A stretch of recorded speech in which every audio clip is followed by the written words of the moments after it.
everybody. We're back. Yay! After a vacation. Yes. We didn't get burned. Hey, we did not. Okay, I'm Sean. Kelly. And this is this week's market report. So this week, what is our... How do you buy a house if you have to sell a house? That's a great question. It is a great question. So this is something that a lot of people struggle with when they want to sell a home, but then they also want to buy a home. What order do you do it in? How do the logistics work? So we're going to go through just a brief synopsis of how it works, how you can do the deal, and how to make it happen. Okay, so what's the first thing you have to do? First, you want to talk to your lender. Why? Ask them, do I have to sell this house in order to buy another one? I mean, it's not like you have to have a ton of cash in the bank all the time, every time, to be able to buy a house without selling yours first. So basically, that comes down to the DTI. If you are going to take a loan on the second house, can you carry the expense of the first house while you have the second house? If you can, you got some options. So what would the first option would that be? Well, you were supposed to go first. So the first option would be talk about a bridge loan. Bridge loan, that was it? Okay. Yeah, go with so the first option is a bridge loan. And basically what a bridge loan is where you in the long term, you want to take the equity of your house that you're selling and put that towards your property so your payment's down, right? If that's what your goal is. So a bridge loan basically gives you an advance on that equity in the house. So you would take that bridge loan, that would give you the down payment for the property, and then as soon as you sold your house, you'd pay off that bridge loan. Bridge loans are typically higher interest rate, so it's not a good long-term loan, but it's something that can help you go ahead. Bridge. It's a bridge. Help you bridge that gap. So that's option number one. Option number two is buy the home and then sell yours. Okay. Right? So if you do have enough equity in your house and your lender says, yeah, we can make that happen. And in our market, we're going to sell your home and it's going to go pretty quickly. Yeah. So that's a very good thing. Okay, so you just buy the house and then sell it. Yeah. The problem with that for some people might be that they may want to take again that equity from the first home and apply that to the second one to get that mortgage rate lower. So an option for that would be, if you don't do the bridge loan, another option would be what's called a equity recast. Equity recast. So let's say you have $500,000. Let's say you live in this house over here. I hope it's now. You can be the house, and I'll be the other house. Okay, so you live in this house here. It's old. And it's old. Gray, it's gray. You want to get out. You have $500,000 in equity. You buy that house. Whoop, whoop. Yep, and now you have a mortgage payment based on whatever your money that you put into it was, but it doesn't include the $500,000 because this money's still tied up in the house. So then you sell this house, and now you have this $500,000 cash. Give me that money. Yeah, so you pour that into this loan over here, this debt.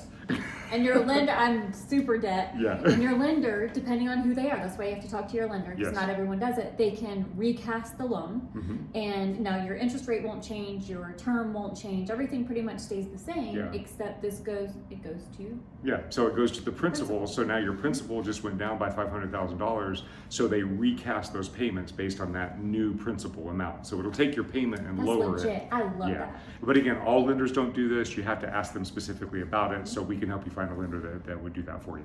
Okay, so those are the three options if you can afford to go ahead and buy the house. Now, if your lender says, yeah, you do need to sell your house before you buy yours, which is very, very normal. Yeah, you don't have to stop. Yeah, it's not a sad thing. Yes, but we can make it happen. Okay, what's the first thing we can do? Sell your house and get a PSO, which is a post-settlement occupancy. A lot of people call it a rent back, seller rent back, right? This is so cool. And in this market, because buyers are starving for your house, they are going to give it to you usually for free. Yeah. And maybe just a security deposit that's going to be held by the title company that you get back once you leave. And you can do that for up to 60 days, assuming the buyer has a loan. Yeah, so lenders require that they take property within 60 days. If it's a cash buyer, they can go longer. We actually just won a property for our buyer because they were a cash buyer and they were able to offer a couple extra weeks. The sellers actually needed to stay in their house because they had to buy a new one and all this. So we were able to offer 75 days, and I think that was perfect. And this is an exact example of that. So what happened was we're closing on the house. The sellers are getting all the money. The the new buyer is now the owner of the home, but the seller, you, gets to stay in the house for 60 days rent-free while you go and try to find your house.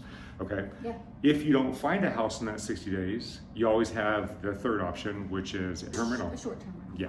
Yeah. So there's always that option. And you could do that from the beginning as well, but getting that PSO would save you that short-term rental Saves expense. you from storing your stuff, Yeah. you know, in the Moving interim twice and all that. Yeah, if you have a big family, that's a huge headache. Yep. Yep. Unless you're me, I totally own that stuff, man. That's right. Okay, lastly, we have... I put that on there even though it doesn't work in this market. We're not So going to talk about this. I don't like it. we have to, because it's an option. If we don't say it, they're going to be like, you didn't say this. You didn't say it. So well, there's a lot one, that they... that's true. So one option is that you could put an offer in on a home with what's called a home sale contingency, which basically means that your offer is contingent on the sale of your home. No seller is going to take that. We have had one of those go through in the last 4 years, and that was because the property was already under contract when they put the offer in, and they gave a really, really strong offer. So the home they were selling was already under contract. Our client was the seller, and we had a closing date that was safe and secure, and they put that in with that contingency. Right. But for the most part, and the house they had to sell was like, I mean, if you're in certain areas, then you know. yeah, they didn't have the pick of buyers. And we did stipulate, like, you can't try to overprice your home. It had to be within a Yeah. certain. So there are all these things that you have to put in there Yeah. to even have a shot at it. But Yeah. So if you do want to try that, you have to look at properties that have been on the market for a while, and you're looking for sellers that are open to options at that point. But for the most part, you cannot put an offer in with that contingency. But it is something that in a normal market would be a consideration. true that, home slice. Okay, so that's it. Those are your options. That's how you can have a house to sell and want to buy a house, and those are the ways that you can make it work. If you have any questions about this, we can talk with you specifically about your condition, your situation, and to help you I'm suffering from a want a house and a need to figure sell out the house best strategy possible. All right, so let's get to the numbers. It's been 2 weeks since we've done a market report, so let's get in and see kind of what's happened over the last actually 21 I wish we days. could say that's why we're all awkward and weird, is that it had been 2 weeks, but I think it's we're just always awkward and weird. All right, okay, off to the numbers. There we go. All right, so here we are into the numbers portion, and as I mentioned before, Kelly and I have been on vacation the last 2 weeks, so we're going to it's going to be a little bit longer than just our normal 7 days, so we'll get to see a little bit of a trend happening here, and just dive into what's been happening in the numbers. So let's go ahead and get to the graphs, but before we do, I do want to let you know the pulse that has happened since we left for vacation.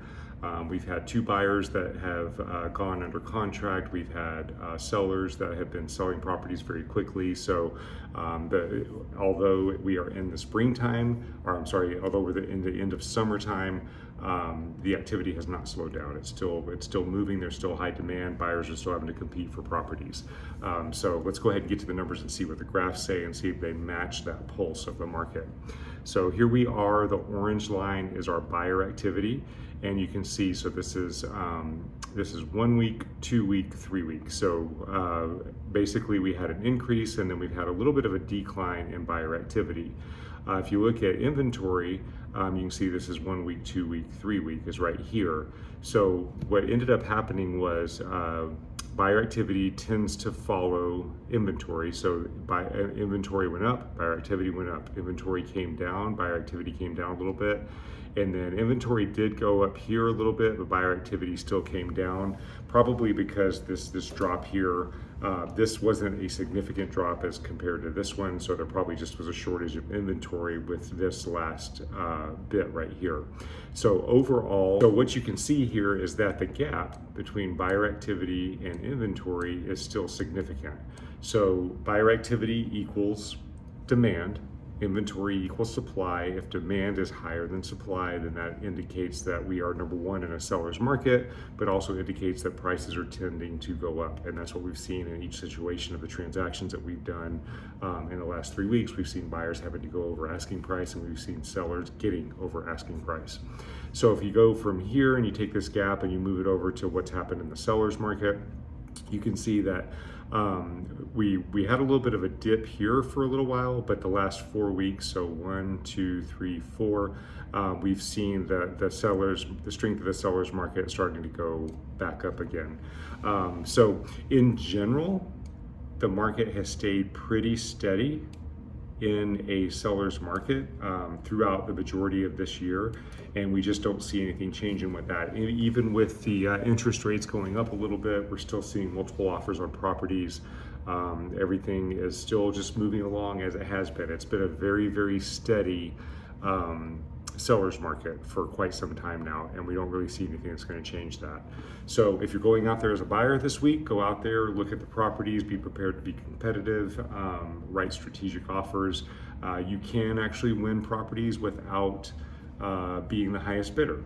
We had a property that went under contract for us last week where we were actually $25,000 under the highest bidder, but we had terms that we had worked in that kind of soothed what the seller's needs were, and we had strategic lending. We had a very strategic offer that made it to where we could go in there and actually win the property with a lower priced offer. So that can happen.